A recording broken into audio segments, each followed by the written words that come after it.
Dia faly indray ny tenako miarahaba antsika rehetra, tsy haiko raha hoe raha misy efa misy tafiditra isika, raha tsy izany de hiandriandry kely moa ny tenako a, fa aingany anie mandeha ity zavatra ity, sao jereko raha efa mandeha ary. Izy ito a, aingany tsy hanana olana ara-teknika ohatran'ny tamin'ny farany intsony isika, fa andeha soma tsara raha sitrapon'Andriamanitra ny fampianarantsika androany. Misaotra ny tompo moa ny amin'ny ahafahantsika miaraka toy izao, misaotra ny tompo ihany koa fa mbola omeny fotoana isika afaka mandinika ny teniny, afaka mitady hatrany ny sitrapony sy mijery an'izay mety hoe tadiavin'Andriamanitra amintsika. Araky ny hitanareo ao anatin'ny filazana izay efa napetraka teto amin'ny pejy moa dia mandritry nyity herinandro ity isika dia nidinika manokana momba ny fianinana, ny momba ny hoe fahaiza-mianina. Na inona ny zavatra mitranga eo amin'ny fiainantsika, na inona ny zavatra mety mandalo eo amin'ny fiainantsika, na miatrika zavatra sarotra aza dia ny fianarantsika mianina amin'izany. Fa fantatritsika angambany fa tsy mora izany lohahevitra izany. Fantatritsika fa mora tenenina izany fa rehefa tena andalovana le izy de tena zavatra sarotra tokoa. Ahoana moa ny ahafahantsika miteny amina ray aman-dreny izay hoe vao maty zanaka noho ny antom-pahasalamana na noho ny sendra tratra lozan'ny fifamoivoizana, ahoana ny ahafahantsika miteny aminy hoe mahaiza-mianina? Ahoana ihany koa no ahafahantsika miteny amina olona anankiray izay very asa ka tsy hainy ahoana ny andeha hamelomany ny vady aman-janany ka hiteniny aminy isika hoe mahaiza-mianina? Ahoana ny ahafahantsika ihany koa ny andeha hiteny amin'ny olona izay voahentsika noho ny finoany, izay esoin'ny olon-kafa noho ny finoany, ahoana ny ahafahantsika miteny aminy hoe mahaiza-mianina? Ahoana ihany koa no ahafahantsika miatrika an'izany amin'izao vanim-potoana iainantsika ankehitriny izao? Fantatritsika fa amin'izao andalovantsika erakin'izao tontolo izao ny amin'ity valanaretina ny amin'ny coronavirus ity, dia betsaka no mametraka fanontaniana ary tena sarotra amintsika no ho afa-po amin'izao zavatra mitranga izao sy hahita fifaliana ao anatin'izao zavatra mitranga izao angamba mianina. Ka tsara ho antsika no mijery an'ity lohahevitra anankiray ity satria ry namana isa ny resaka fianinana dia anisany ampahany lehibe ny amin'ny fijorontsika vavolombelona. Anisany ampahany lehibe ny amin'ny fijorontsika vavolombelona. Fantatritsika ny tenen'ny ten'Andriamanitra ny ao amin'ny Petera 1:3-5:12 izay miteny amintsika fa hoe aoka ho vonona mandrakariva ianareo, amaly izay manontany anareo ny amin'ny fanantenana ao anatinareo. Ahoana moa ny anateterahantsika an'izany hoe ny maneho ny mamaly ny fanontanian'ny hafa ny amin'ny fanantenana anantsika raha isika ivolava, raha isika aza no tsy hita manam-panantenana tokoa amin'ny fiainana na amin'ny endrika ivelany na ny tena amin'ny toe-pontsika ao zany, tena hoe velom-panantenana no amin'ny ho avy. Ahoana ny ahafahantsika mihazona mafy amin'izay fanantenana anantsika izay? Ahoana ny ahafahantsika manatanteraka izany raha tsy mahay mianina isika? Ny fanantenantsika ary ny fiainanantsika ry namana dia manambara zavatra momba ny andriamanitsika. Rehefa manantena isika ary rehefa faly isika ary manam-pifaliana ao anatintsika ao na dia ao anatin'ny fotoan-tsarotra aza, dia lasa mitodika mankaty amintsika ny mason'izao tontolo izao ary lasa mahatonga an'zareo tena manontany marina hoe inona moa mahafaly an'ireto olona reto? Inona moa mahatonga an'ireto olona reto tena matoky ny momba ny ho avy? Inona moa no mahatonga an'ireto olona reto tsy mora hozongozonina, tsy mora matahotra fa tena manana toky tokoa ny amin'izay ho avy? Ary zay no ahafahantsika mizara ny filazantsara amin'izy ireo. Zany ny ahafahantsika manambara tokoa momba n'ilay andriamanitsika izany. Ka mila fantatritsika zany voalohany indrindra fa tena manan-danja zava-dehibe ny fianianantsika indrindra ao anatin'izao fotoanan'ny coronavirus izao, ny ahafahantsika tena hoe mampitodika ny olona rehetra any amin'Andriamanitra, zay hoe loharano ny aviany zany fahafapontsika izany, zany fifaliantsika izany, na dia ao anatina fotoan-tsarotra azy. Ka noho izany aza dia hojerentsika ty loha hevitra ity ka ny anombontsika azy angambany dia tsara faritantsika hoe inona moa zany atao hoe fianinana izany, inona moa zany fahaiza-mianina izany. Zay ny fototry ny fanontaniana voalohany tokony apetrakitsika sa tsy zay. Ka ity misy famaritana anankiray nindramina moa izy ity avy amina olona anankiray mpampianatra ny ten'Andriamanitra, mampianatra ny vehivavy ny ten'Andriamanitra moa izy io Melissa Kruger ny anarany, ka nadikako ny famaritana zay nomeny satria hitako hoe mipetraka sady mazava tsara ny atao hoe fianinana ao anatin'izay famaritana izay nataon'izy izay. Ka zao ary angambany zay ny tsara anombontsika azy, ary ho hitanareo fa mandritry nyty herinandro ity dia ho velarintsika tsikelikely sy ho hazavaintsika tsikelikely hoe inona ny tena tiana tenenina amin'izany fianinana izany. Ka voalohany zany, ny fianinana dia fatokiana tanteraka ao anatin'ny mpino ny fiandrianan'Andriamanitra sy ny fahatsarany, ka miteraka vo dia ny fifaliana, ny fiadanana ary ny fankasitrahana eo amin'ny fiainany, na inona ny mety toejava mitranga iainany ety ivelany.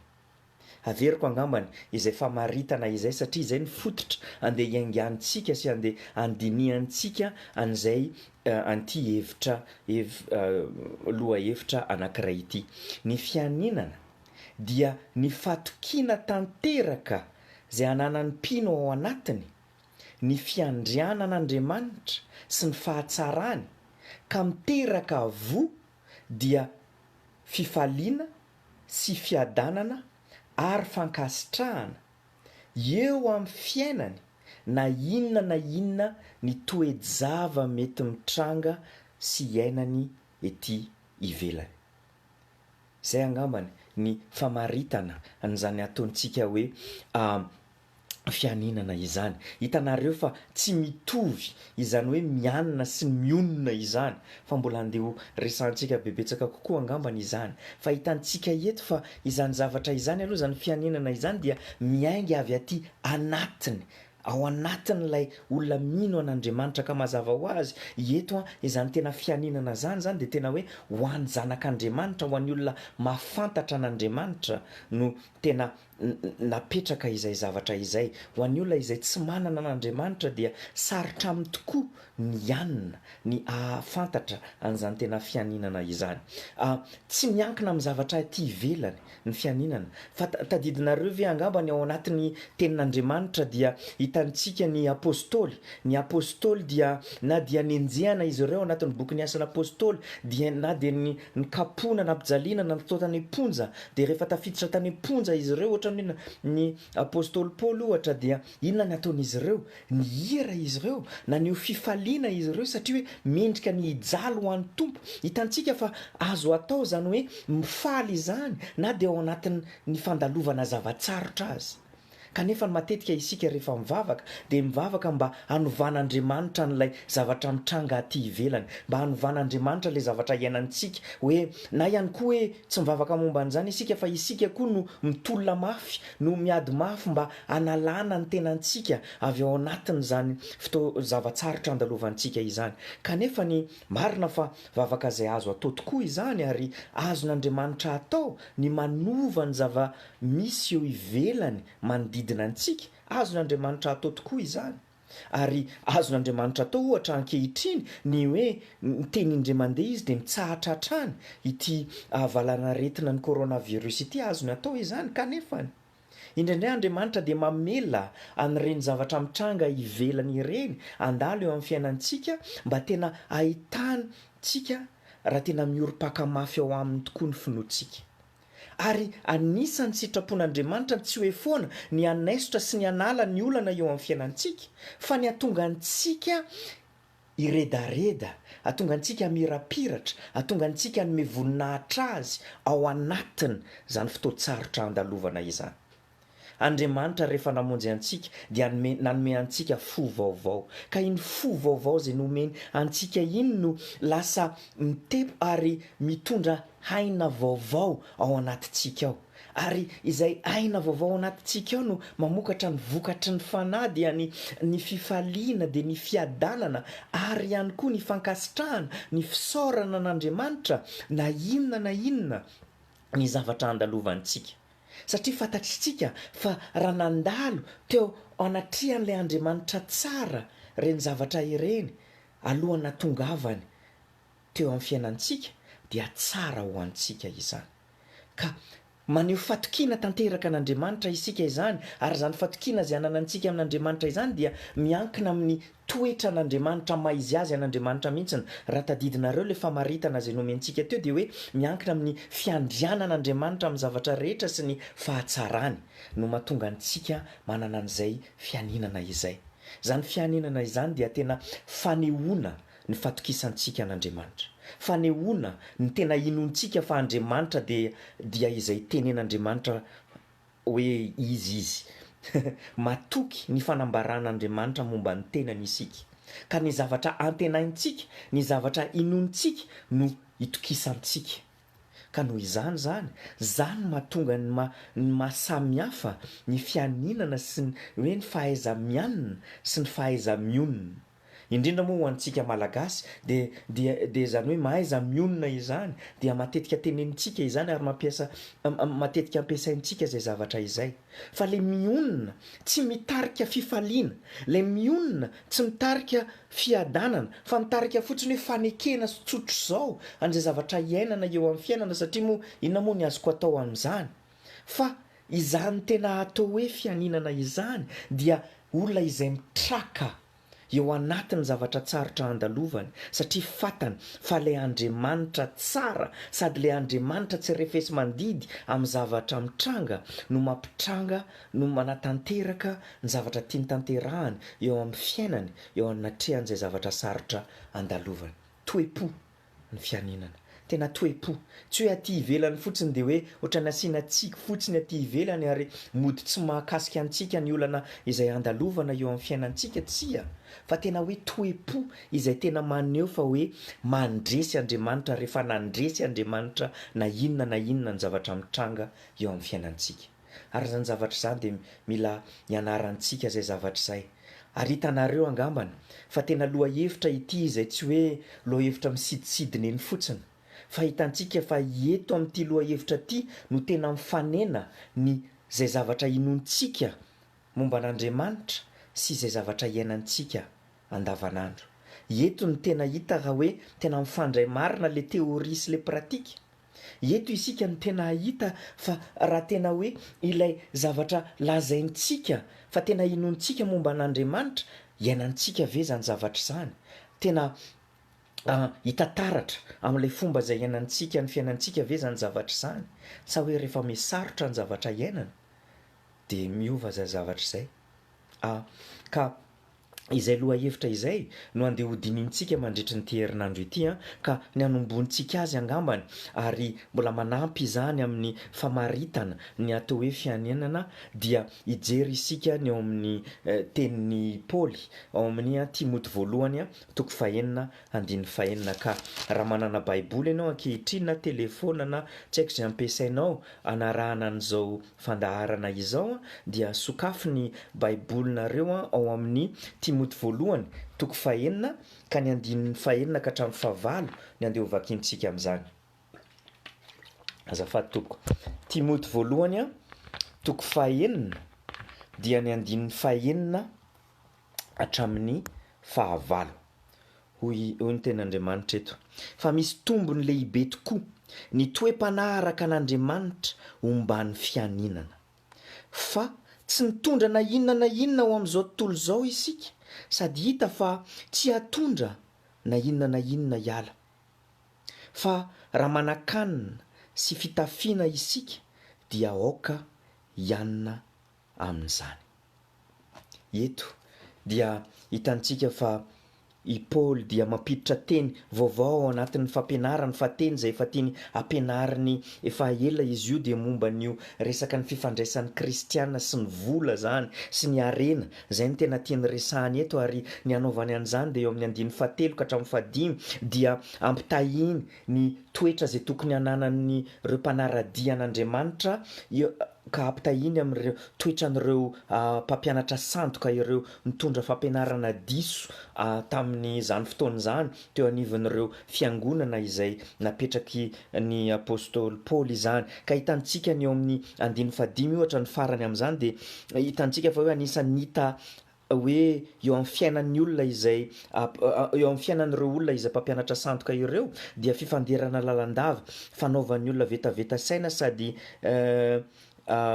efa niala ny famarinana manao toe-panahy araka an'Andriamanitra ho fahazoan-javatra ho an'zareo zany dia ilay fahazoana tombontsoa ara-bola no antony mahatonga an'izy ireo miditra ao anatin'izany fivavahana izany ka hoy izy hoe eto hoe fa tsy tokony toy izany ny tena mpanaradian'i Kristy ary eto izy dia tena anomboka fampianarana manomboka eo amin'ny 15 eo ka hatramin'ny 17 angamba no manaraka antsika tena mety hanana-potoana hijery manokana an'ireo andin'ireo raha sitrakareo any farany fa eto isika dia tena mahita aloha fa hoe ny zavatra tiany ampianarina eto dia ny tokony fijery ny kristianina ny amin'ny fananana ary ny fianinana tokony hananan'ny kristianina eo anatrehan'ny fananana sy ny zavatra izao tontolo izao.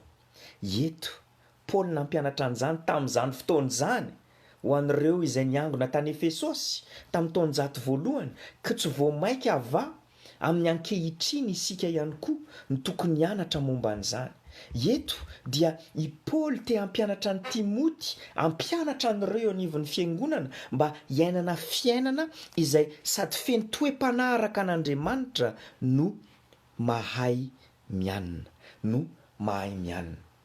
Angamba ny fantatritsika fa zavatra iainantsika sy hitantsika ka raha mandeha eraky ny reny tambazotra ara-sosialy reny isika dia mahita fanehoana tsy fahafampo amin'ny zavatra mitranga manodidina ny tena zava-betsaka hitantsika amin'ireny ary mety sasany amintsika tsy mandeha amin'ireny fa ao am-pontsika ao dia misy an'ireto karazana eritreritra reto mety tonga ao am-pontsika ao hoe zaho zany ohatrany tsy dia tiako ny asako, zaho zany ohatrany tsy dia tiako ny fianarako, zaho zany ohatrany tsy dia tiako ny fianakaviako, zaho zany ohatrany tsy dia tiako ny namako, zaho zany ohatrany tsy dia tiako ny fiangonana satria tsy ohatr'izao tsara, tsy ohatr'izao tsara, tsy ohatr'izao tsara, be tsara velatsy fotsiny ao tsy haiko maninona. Zaho ohatrany tsy dia tiako. Dia fantatrareo ve inona mitarika inona izay zavatra izay? Mitarika lolom-po, mitarika vesatra ao anatiny, mitarika fahakiviana, mitarika fifandirana, mitarika fiatsaram-belatsia satria mody mitsika ty ivelany fotsiny kanefa ny ao anatiny ao dia misy tsy fahafapo hoe fa maninona Andriamanitra ny fiainako nataonao ohatr'izao, fa maninona zao zavatra izao Andriamanitra no navelanao nitranga teo amin'ny fiainako, fa maninona ary atsy ohatrany rahanina sy rahanina, fa maninona no zany no mandalo an'izao fa tsy rahanina sy rahanina. Ary eo ihany koa le lainga anankiray lehibe izay tiany Paoly ho resahana eto dia zao le hoe le fieverana fa hoe raha nanam-bola bebetsaka kokoa zao dia faly kokoa. Zay dia tena loza izay mahazo ny kristianina maro. Azay dia nitarika ny olona lasa nandrava ny fiainany, nanapotika ny fiainany noho izay fanapa-kevitra izay, noho izay fijery izay hoe raha sendra nanam-bola bebetsaka kokoa aho dia faly kokoa, na raha sendra hoe raha hovain'Andriamanitra zao ny zavatra nisy teto amin'ny fiainako, raha tsy zao no nataon'Andriamanitra teto amin'ny fiainako dia faly kokoa ahako.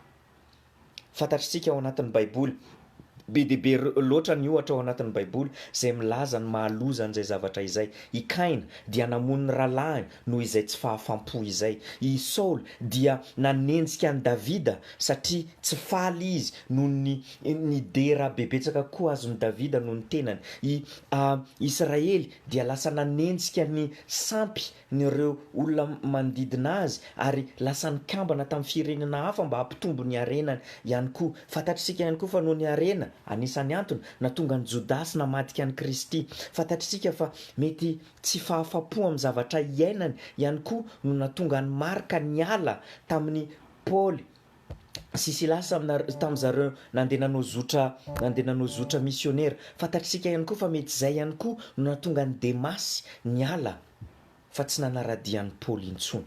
Ka noho izany mila mitandrina isika ny amin'ny tsy fianinana.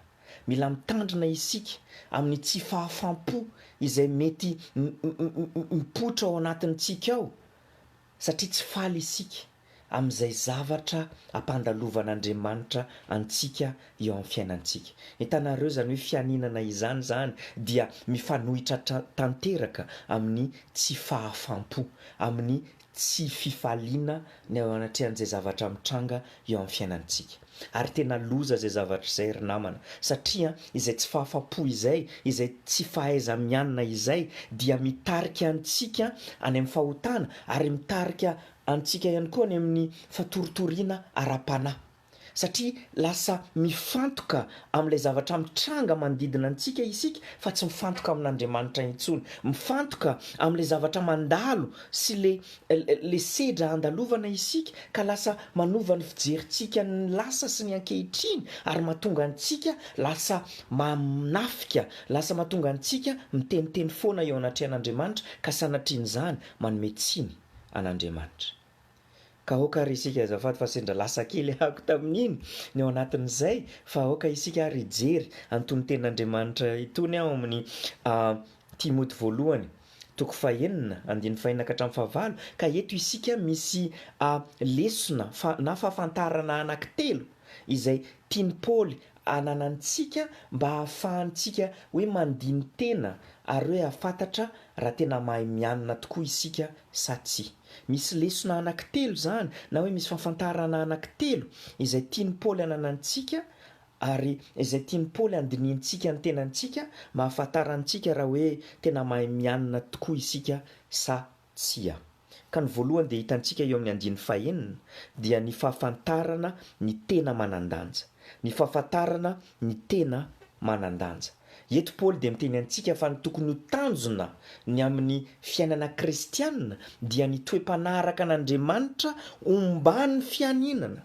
Dikan'izany misy fifandraisana akaiky zany ny amin'ny fianinana sy ny fifandraisana akaiky amin'Andriamanitra, ny fananana toe-panahy araka an'Andriamanitra, ny iainana an'ilay fiainam-baovao ao amin'Andriamanitra. Io teny io hoe fianinana io na hoe fahaiza-mianina io dia teny izay tiany Paoly io mbola ho hitantsika any amin'ny Korintiana 2:5 na any amin'ny Filipiana 2:4 dia mbola ampiasainy io teny io. Ary io teny io tamin'ny zany fotoana izany io teny io dia teny anankiray izay fampiasany ihany koa ireo mpanaraka filosofian'izao tontolo izao dia ny filosofia stoika izany, ary maneho toetra ny hoe fahaleovantena, hoe tsy mila miankina amin'ny hafa, tsy mila miankina amin'ny zavatra hafa na tsy mila miankina amin'ny olon-kafa. Kanefa eto izy rehefa mamaritra an'izany ara-baiboly dia taritiny lavidavitra izay ary tena hoe fatorany amin'ny toe-panahy araka an'Andriamanitra ny tena fianinana. Tsy afaka sarahana izy ireo. Ka noho izany tena faritany Paoly mazava fa ny tena tokony hanan-danja ho an'ny kristianina dia ny fisarahana, ny tsy fifatorana amin'ny zavatra zao tontolo zao, ary ny fitodiana hatrany ary ny fibanjinana hatrany ny toe-panahy araka an'Andriamanitra. Ka mahay miala amin'ilay fitadiavana an'ilay harena aty antany ary mahay ihany koa mitady mikatsa hatrany an'ilay sitrapon'Andriamanitra. Fantatritsika moa fa zany zavatra zany dia hevitra izay nalainy ihany avy tany amin'ny nitenen'i Jesosy Kristy, sa tsy izay ahoana hoy Jesosy Kristy ao amin'ny Matthieu 4:9-7 hoe ahoana moa fa katsao aloha n'inona ny fanjakan'Andriamanitra sy ny famarinany dia hanampy ho anareo izany rehetra izany. Hitantsika izany fa hitantsika eto zany fa ny hoe ny fijerevana ny tombontsoa mandrakizay no tokony tena manan-danja ho antsika, tsy ny fijerevana ny mety itriny le fahazon-javatra izay teneny momba an'ireo mpampianatra sandoka eo amin'ny 15 tsy tokony izay zavatra izay no tokony hanan-danja ho antsika fa ny fitadiavantsika ny tombontsoa mandrakizay, ny ahafahantsika manesitra an'ilay fitadiavana ny arena aty an-tany ka satria anatin'ireny dia misy loza maro samihafa. Jerenareo ny 10 ny fitiavam-bola ny fototry ny ratsy rehetra hoy ka mampitonga antsika hitraka ka hijery an'ilay tena manan-danja dia ilay fiainam-panahy, ilay fiainana miaraka amin'Andriamanitra sy ny fitombontsika amin'ny toe-panahy araka an'Andriamanitra. Zay aloha no faritan'ny Paoly ho antsika eto ankehitriny. Voalohany indrindra ny hoe tokony ho fantatritsika ny tena manan-danja. Faharoa, raha tena te hitombo isika anatin'ny fianinana dia tsy tokony fantatritsika ny tena manan-danja ary faharoa ny fahafantarantsika ihany koa izay aharitra.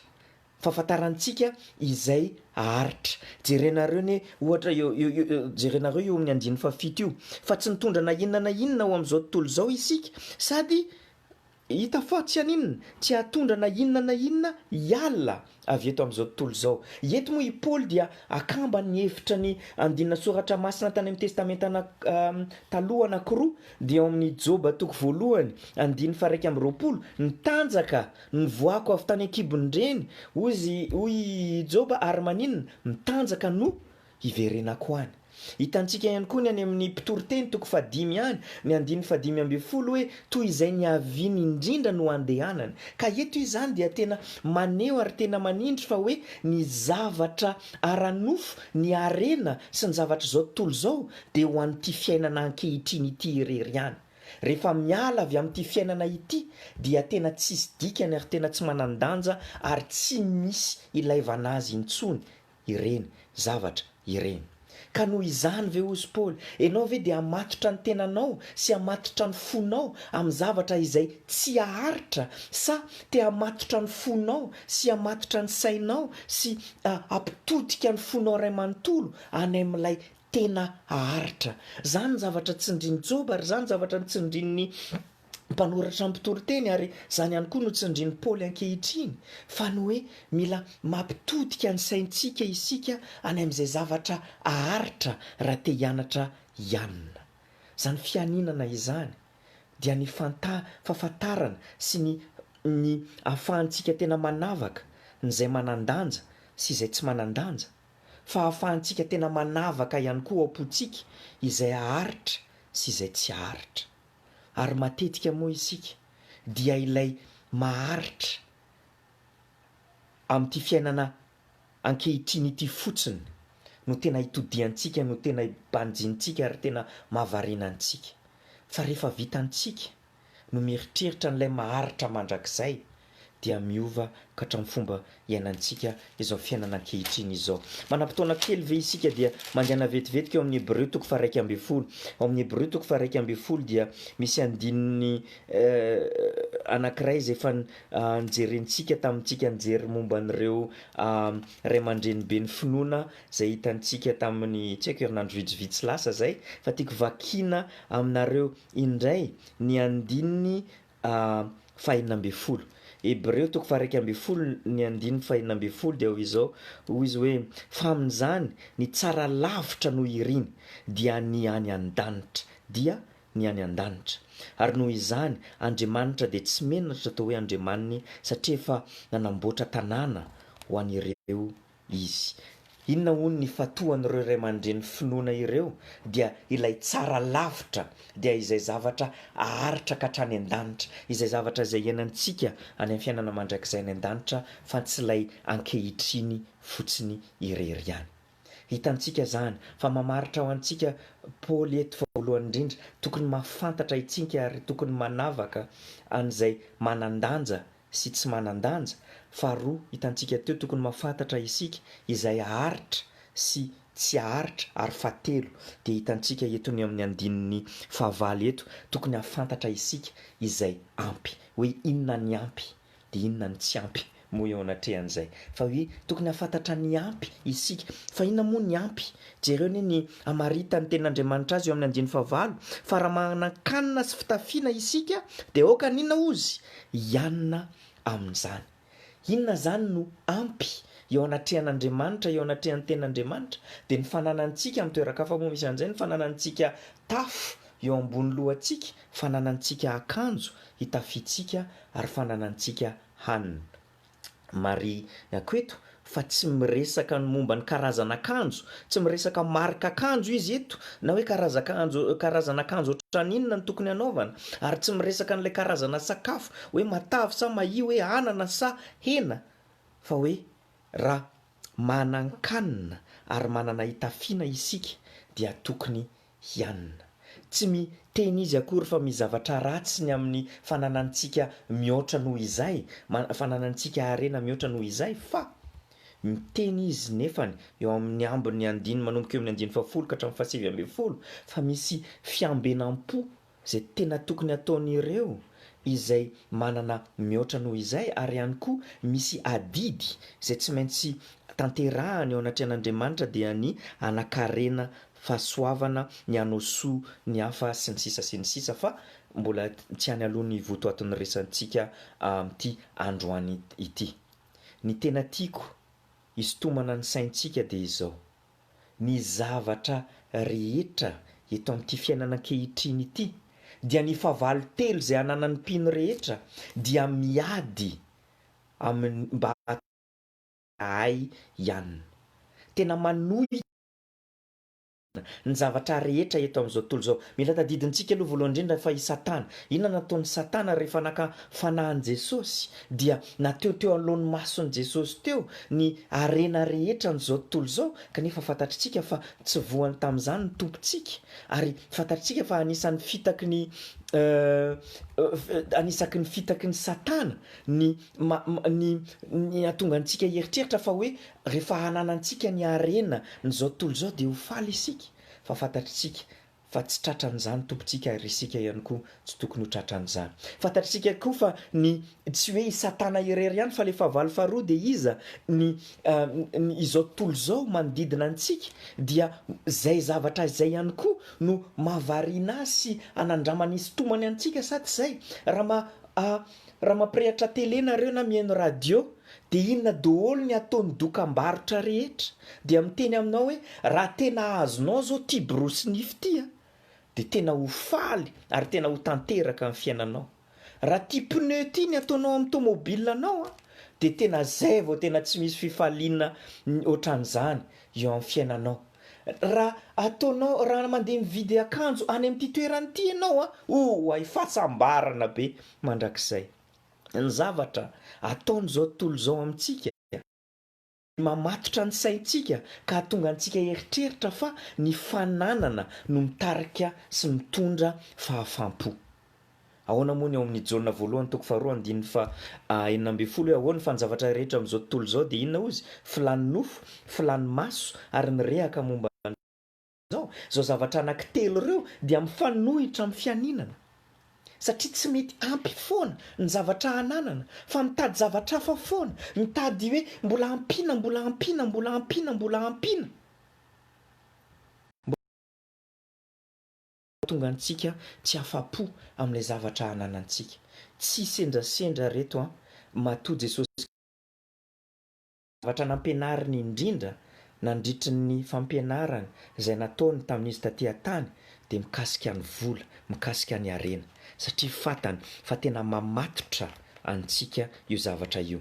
Ilay fahavalo Satana, ilay fahavalo izao tontolo izao, ary ilay fahavalo dia ilay nofo mbola ato anatintsika ato dia samy tia vola avokoa, samy te hitady vola, na ny manam-bola io na ny tsy manam-bola dia mitady vola foana no atao.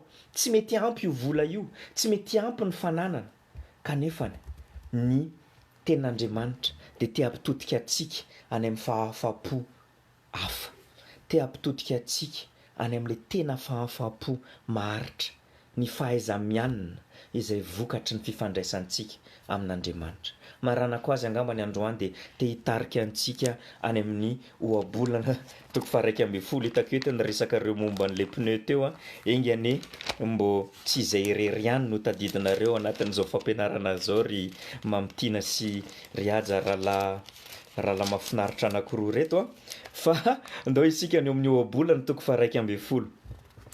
Ohabolana toko faha 1/10 ohabolana faha 1/10 dia ny andininy faha-efatra.